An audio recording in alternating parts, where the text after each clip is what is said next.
Oke, selamat sore sahabat kriawan.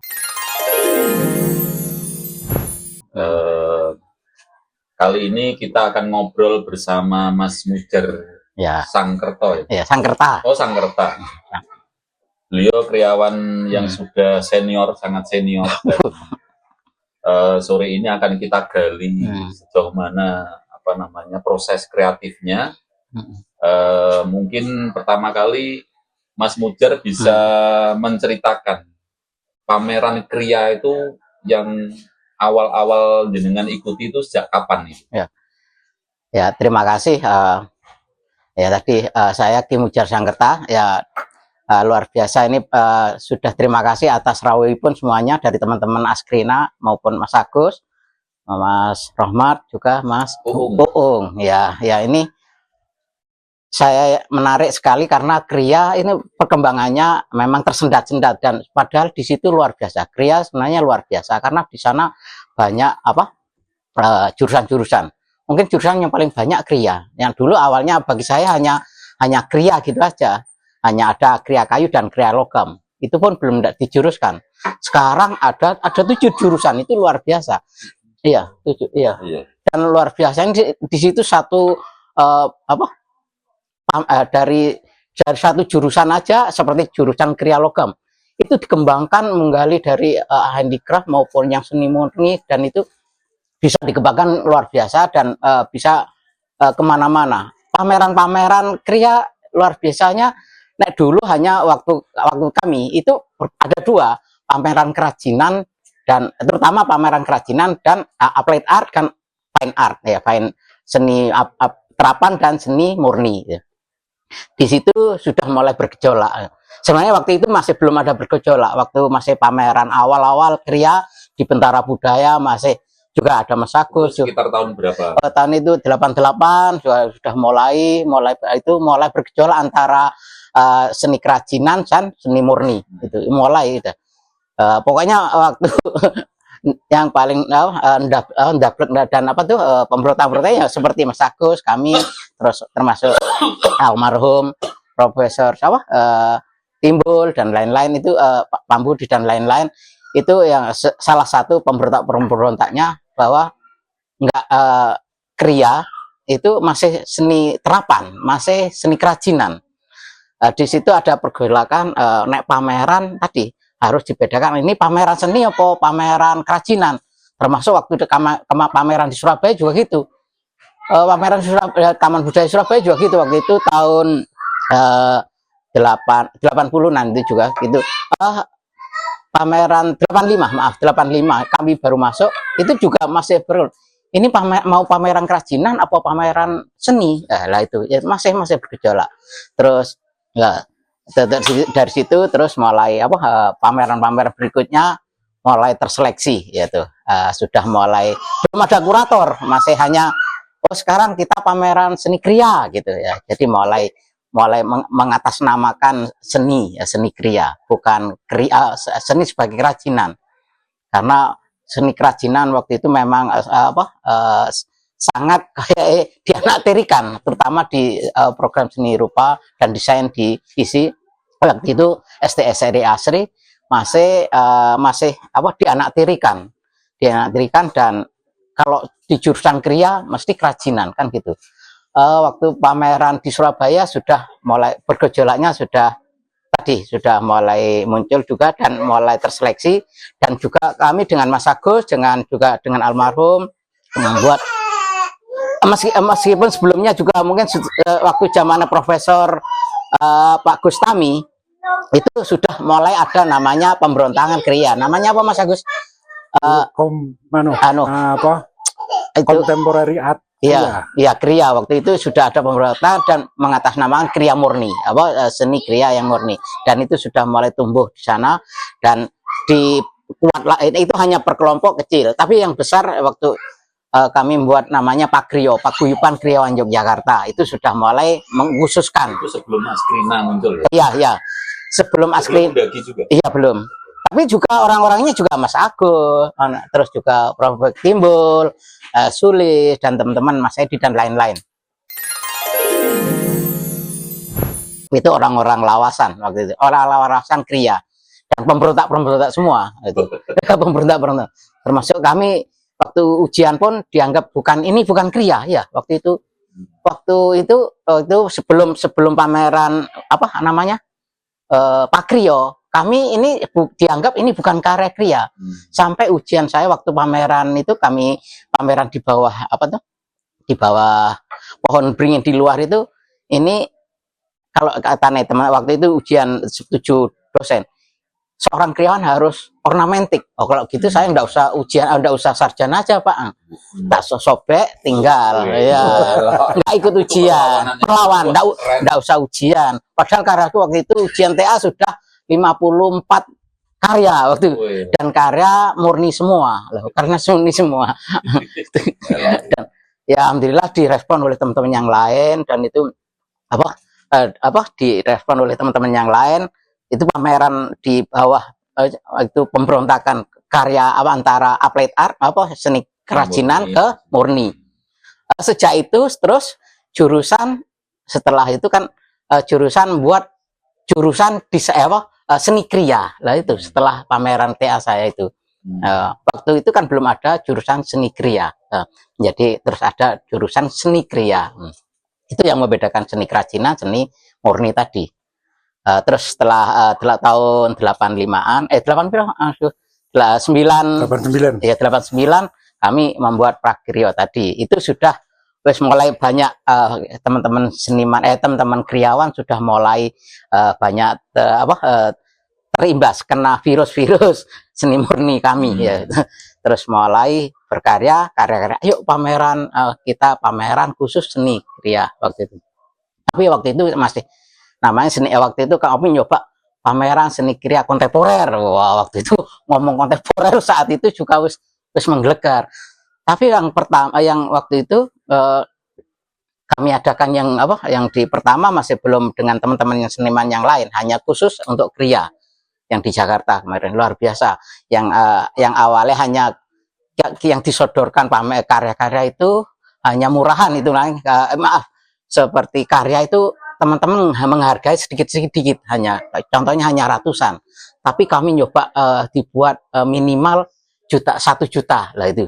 Terus kami dibuat, ternyata laku keras waktu itu ya Mas Agus. Itu sampai di Galeri Nasional itu terjual 38 karya, luar biasa. Itu waktu itu karya yang luar biasa, pameran iso terjual banyak karena juga jasa baik dari almarhum Pak Narno, dosen kita, Pak almarhum, juga Pak Timbul, yang dekat dengan kolega-kolega seperti yang punya McD, yang punya yang punya real estate, yang itu yang memborong itu. Dan dari situ mulai semangat teman-teman, bersemangat untuk berkarya yang murni. Saya kira gini, untuk antara kenapa harus murni, sebenarnya enaknya kriya bisa berkarya antara murni dan bisa proyek, bisa kerajinan, souvenir dan lain-lain. Tinggal mana aja kan gitu. Tinggal mana yang cocok untuk itu nih. Di situ sebenarnya menariknya di kriya di situ. Setelah pameran itu kami tarik ke Jogja, pameran Pakiryo yang di Jogja itu tahun 89 ya. 89. Ya 89. Pesertanya bukan hanya kriya, nyoba kami mencari kepengen masukan dari jurusan lain. Ada juga seperti Mas Hestu, kami tarik dari Diskom waktu itu, yang salah satu pendiri Taring Padi. Waktu itu masih belum ada dia. Kami tarik, terus juga ada untuk karya instalasi ada Iwan Wijono, terus Biksu Santo, terus ada juga teman-teman senior dari jurusan jurusan lain seperti lukis, juga ada Diskom, ada grafis, tapi suruh membuat karya kriya. Nah itu. Jadi saya kepingin ngerti bagaimana sih orang luar jurusan lain membuat karya kriya. Ternyata luar biasa, menarik. Nah di situ ada bukan kriawan sebagai karya yang detail, nggak harus detail. Kriya nggak waktu itu ya. Kriya di sini nggak harus. Sebenarnya kriya kan harus detail. Tapi di sini yang terutama yang pameran Pakiryo yang terutama yang di Jogja itu bagaimana mengangkat dia melontarkan konsepnya. Seperti Mas Hestu, dia hanya membuat barang-barang bekas, terus itu duduk ya mungkin sebenarnya nggak bisa, tapi yang setidaknya sudah belajar kami diajar sedikit terjilas-jelas tempel-tempel, tapi ada sesuatu yang menarik yang membedakan gitu loh, iki apik iki, ada keliaran di sana lah, itu nggak harus detail, nggak harus ornamentik lah, nggak harus ornamentik. Terus juga Iwan Wijonyo dengan paku-paku keliling ya, itu apa pengaruh dari seni murni? Oh iya, jelas pengaruh, karena seni murni berbicara tentang kebebasan, tentang kontemporer, tentang nggak harus tadi sebenarnya logam, batik, kayu dan lain-lain, atau kulit dan lain, itu hanya media. Sebenarnya selebihnya kan ekspresi dan atau kekaryaan itu sendiri lah, itu seperti musik atau gerak tari vokal itu kan hanya media aja, selebihnya kita berkarya di sana lah, itu. Lah itu yang pemberontakan kami untuk bagaimana mengangkat kriya sebagai media ekspresi lah, sebagai media ekspresi Mas, bukan kriya sebagai kerajinan lah, itu. Termasuk karyanya Mas Rohmat sudah mulai membentuk karya-karya dari barang-barang bekas kardus-kardus, tapi menjadi karya murni juga setelah diangkat menjadi penataan luar biasa lah, itu. Kemudian kembali ke sejarah. Iya. Tapi setelah tahun 89, ya. Tahun 90 sama 2000-an itu muncul pameran-pameran apa saja? Pameran-pameran setelah itu menarik lah. Setelah itu yang terus agak lama berhenti pameran-pameran. Ya ada pameran-pameran tapi sifatnya umum, itu. Ada FKY, tapi kayak universal macam-macam, enggak khusus kriya. Yang khusus kriya yang menarik terus Undaki 1, yaitu itu mulai loh, wah menarik. Undaki 1 sudah bukan hanya kriya aja, bukan orang kriya aja, tapi juga ada patung, basis Salbara, terus juga ada keramik, ada jurusan yang lain-lain lah, gitu ya. Bukan hanya kriawan. Itu menarik. Jadi memandang bagaimana orang disiplin orang lain tapi berkarya kriya, gitu. Undaki 1 sudah mulai dan kelihatan lebih termasuk saya berkarya waktu itu menggabungkan antara lukis sama karya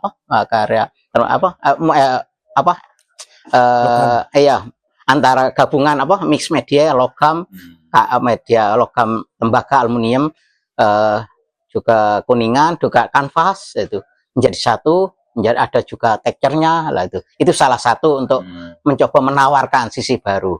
Mungkin teman-teman yang lain juga termasuk ada yang kinetik dan lain-lain, dan ada juga yang termasuk yang sekarang perkembangan luar biasa, ada tekstil yang sekarang perkembangan tekstil, fashion show yang menarik, itu luar biasa. Wah, ini menarik waktu Undaki 1.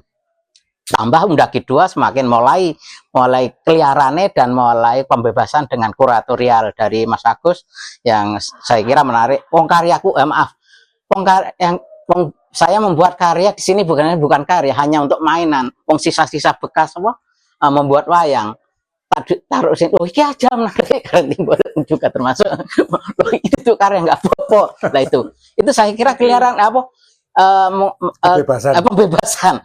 Jadi bukan yang kayak gini yang dipilih, tapi malah kayak dolananku lah. Itu kan menarik dari sisi kuratorial, menariknya di situ karena bukan melihat dari sesuatu yang sudah biasa, tapi ini ada sesuatu yang lain. Lah itu ada yang lain, hanya sepele sederhananya ya, sepele, hanya gunting-guntingan aluminium dan itu bekas sebenarnya. Terus kami tempel-tempelkan menjadi suatu karya instalasi waktu itu. Dan alhamdulillah terus Mas Agus meminta itu, dan juga termasuk Prof Timbul juga gitu. Dan juga karya-karya yang lain menarik juga, antara tetap ada kekriaannya. Oke, gitu. Terima kasih Mas Mujar sudah menjelaskan mungkin sedikit sejarah mulai dari tahun 80-an sampai kemudian munculnya Undaki ya. Mungkin perlu ulasan dari Mas Agus ini sebagai senior juga dan ketua Askrina, di mana sejarah pameran kriya yang kemudian memunculkan ada semacam pertarungan dalam tanda kutip antara seni murni dan seni kriya Itu seperti apa sejarahnya sampai muncul tarik menarik antara seni murni dan kriya gitu kira-kira. Ya, jadi begini, saya melihat Mujar ini sebenarnya dalam diri dia itu adalah kayak semacam kesimpulan bahwa perjalanan kriya itu tidak lepas dari seorang Mujar. Artinya perkembangan kriya di wilayah waktu itu mahasiswa ya, itu sangat tidak bisa lepas dari yang namanya Mujar Seswantoro, kemudian menjadi Mujar Seswantoro, nah kemudian yang terakhir Mujar Sangkerta. Jadi itu sebenarnya periode yang dalam diri Mujar itu ada beberapa peristiwa. Peristiwa pertama tadi diceritakan tentang pameran sebelum Pakrio. Jadi sebelum Pakrio itu ada beberapa pameran yang waktu itu tajuknya tetap pameran besar seni kriya. Kemudian tempatnya ada di Surabaya, ada di Jogja, kemudian Jakarta. Ketika sudah menjadi ketika sudah menjadi Pakrio, maka pameran itu kita adakan yang pertama di Jakarta, di Galeri Nasional, kemudian yang kedua di Jogja, di Taman Budaya. Nah, itu semuanya terkait. Kemudian setelah itu ada pameran lagi yang namanya pameran besar kriya juga, tetapi posisinya di Surabaya. Itu di Surabaya yang kedua, yang waktu itu fundingnya adalah Sampurna. Nah itu pameran kriya besar juga. Itu tahun 98-99. Nah ya waktu reformasi. Nah kemudian setelah itu kita agak vakum sebentar karena ada reformasi dan sebagainya. Kita pameran lagi itu memakai tajuk Pekan Kriya. Pekan Kriya itu dilaksanakan cuma sekali di kampus waktu itu, ya kapasitasnya sebesar Undagi juga. Nah setelah Pekan Kriya itulah maka muncul ide bahwa bagaimana kalau kita buat pameran kriya skala nasional tetapi dengan nuansa yang berbeda. Maka muncullah Undagi 1. Nah Undagi 1 itu 2016. Ya 2016 menjadi tonggak juga bahwa kita akan berkreasi, kita akan membuat suatu event yang menarik. Nah, dicobalah Undagi 1. Ternyata luar biasa. Artinya teman-teman yang kemarin agak tertidur, agak semaput begitu tentang berkarya menjadi semangat lagi. Nah, Undagi 1 kemudian dilanjutkan Undagi 2. Nah, di Undagi 2 ini puncaknya adalah bahwa seorang Mujar, seorang Timbul Raharjo, seorang Pambuti Sulistyo, dan seorang Dedi Sofianto, kemudian ada Rudi Hendriatno, ada Pak Sapuan, ada banyak sekali. Banyak sekali kriawan yang pada saat itu bergabung dan menyatakan dirinya bagaimana kalau kita membuat sebuah asosiasi. Nah maka muncullah sebagai tindak lanjut dari Pakrio, Paguyuban Kriawan Yogyakarta, maka menjadi sebuah asosiasi yang namanya Askrina. Jadi itu perjalanannya seperti itu. Nah, Mujar ini salah satu penanda yang setiap saat, setiap waktu selalu terlibat. Saksi sejarah dan dia nggak pernah tua. Dari dulu saya kenal juga seperti ini. Jadi orangnya kecil, kayak anak muda begitu, padahal udah tua. Sama saya aja tua dia. Tapi sebenarnya dan ceria, dia selalu tertawa, sedih tertawa, susah juga tertawa, bahagia juga tertawa. Yang penting dia berkarya. Nggak tahu karya itu mau dibuat apa, itu nomor sekian. Yang penting rumah dia penuh dengan karya, kegiatan dia penuh dengan karya. Nah, alhamdulillah dia sangat konsisten dengan apa yang namanya wayang milenium. Wayang milenium itu juga sejarahnya panjang. Dulu juga kita pernah gabung juga di musik apa ini namanya Patrol. Saya main musik, dia juga main musik, tapi cuma sebentar. Nah ini untuk awal dari awal dari Sangkerta, termasuk Mas Agus pendirinya. Tapi saya cepat keluar karena saya takut dengan Pak Mujar. Jadi saya cuma menemani sebentar, Timbul juga sama. Nah, ketemu lagi di Undagi juga masih seperti itu. Nah, hal-hal yang terdapat dalam diri Mujar itu menurut saya itu kriya banget. Baik hidupnya, baik tingkah lakunya, baik aktivitasnya dan juga nasibnya. Kria banget. Nasibnya kria banget. Oke, makasih. Iya. Mungkin Mas Rahmat Iya. bisa menggambarkan tentang sosok Mas Mujar ini seperti apa ketika beliau menceritakan sejarah dulu ikut berkecimpung di pameran kria mulai dari tahun 80-an sampai ke Undagi ini. Menurut Mas Rahmat sebagai ketua Undagi. Oh, ketua Undagi sih. Oh, ketua ya. Jangan salah. Seperti apa melihat sosok Mas Mujar yang ceria begini? Luar biasa. Yang pernah tua. Sih.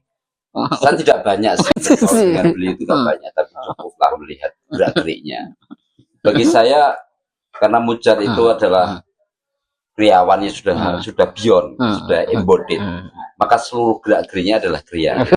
Bagaimana dia bisa menciptakan karya yang bulanan tok itu, bulanan tok itu, Pak Timbul itu karena sudah embodied banget dia.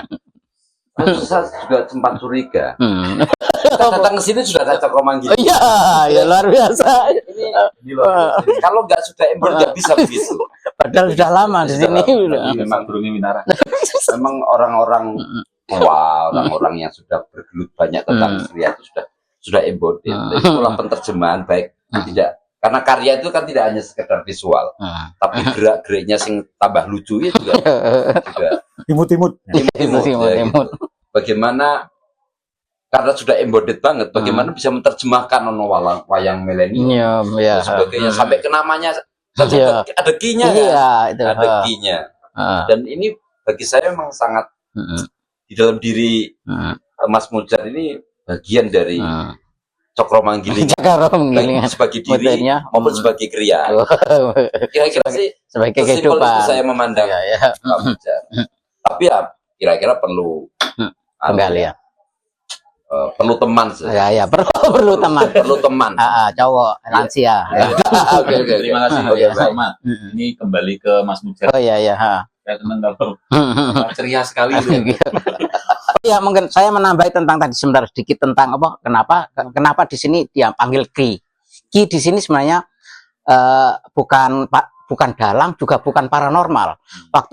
Waktu setelah pameran pameran Pagrio, kami terus pameran keliling pameran tunggal logam sampai 8 kali. Itu seluruh Indonesia. Ya, terus sampai 8 kali, tapi karena belum rezekinya ya ngene-ngene. Ini sangat dirinya. Mentertawakan dirinya sendiri ini sangat. Iya, waktu itu belum ada loh pameran kria tunggal itu. Wah, medeni kayak gitu. Tapi kami sudah keliling 8 kali. Tapi tetap ngene wae. Oke, terima kasih Mas Mujar. Iya. Kembali ke Undagi ya. Iya. Menurut Mas Mujar ini Undagi yang ketiga nanti. Iya. 2025 bulan Januari. Ini kira-kira harapannya seperti apa? Dan mungkin teman-teman kriawan yang lain bisa terbangun lagi. Bisa mendapatkan spirit dari Mas Mujar. Iya. Ini kudu piye cah kriawan iki kudu piye ngono. Monggo. Saya kira menarik tadi kria yang Undagi sudah mulai ngiting-ngiting lagi, terutama orang teman-teman yang kriawan, teman-teman yang sudah tidur lagi ini menggelitik teman-teman ini luar biasa. Dan ini saya kira sudah almarhum loh itu kemarin, ternyata masih ada yang ketiga, luar biasa. Dan setidaknya ini tadi menggiring kita untuk bagaimana untuk berkarya lagi yang lebih kreatif lagi. Dan mungkin bukannya sebatas kerajinan tadi, tapi di sini masalah konsep, apalagi yang sekarang Cokromanggilingan lebih leluasa, lebih tentang perputaran baik roda maupun kehidupan maupun macam-macam itu ada di Cokromanggilingan. Itu menarik. Sopo sampean sing kene.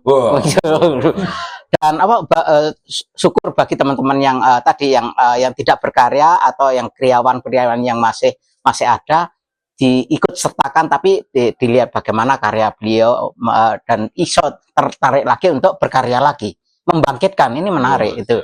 Dengan adanya Undagi 3, saya kira teman-teman lebih bersemangat lagi untuk berkarya. Semoga lebih terutama untuk pasar juga bisa ditingkatkan. Saya kira menarik karena sekarang sudah dengan online, dengan apa anak-anak muda lebih jago untuk pemasaran atau dengan itu. Tapi sebenarnya untuk mengangkat karya kriya itu yang terpenting. Gitu dulu. Oke, terima kasih Mas Mujar. Satu lagi nih, ini menarik. Saya melihat banyak karya di sini. Yang pengen saya tahu, Ya. kira-kira ketika Mas Mujar ini membuat sebuah karya, Ya. itu inspirasinya dari opo nepi nang pinggir kali, opo kudu topose, opo piye gitu, dari mana itu? Alhamdulillah setelah kami masuk di Zikrullah, komunitas tarekat ya akhirnya jadi sebelum berkah apa paksa bandi apa Nasabandi Kolidia kami sebelum berkara tetap tadi sholat wudhu, sholat tobat dan berzikir, baru berkarya apapun jadi seandainya itu karya apapun terserah, saya hanya sebagai media aja, pinjem tanganku kan gitu aja.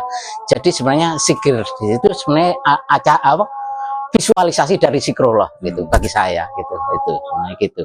Jadi bukan harus menepi, harus mabuk atau harus apa enggak lah itu. Malah saya enggak minum, enggak ngerokok. Malah itu harus dikuati zikir di situ. Terima kasih Mas. Ya. Mungkin ada pendapat lain?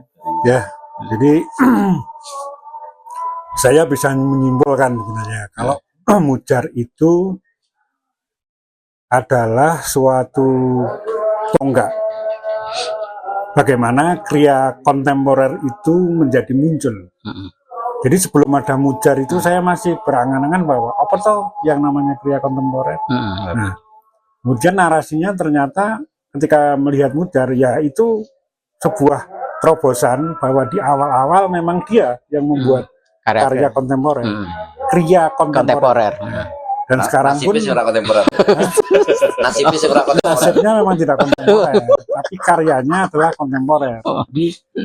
Dia lepas, tetapi tidak dilepaskan semuanya. Masih ada yang dia ambil, kemudian dia menambahkan, tetapi juga tidak ditambahkan semuanya. Jadi ada kombinasi, ada semacam harmonisasi yang dia ciptakan, yang waktu itu memang kami menyebut kriya kontemporer. Kira-kira itu untuk Mujar, saya pikir oke, konsisten juga. Oke, terima kasih Mas Agus. Close statement mungkin Mas.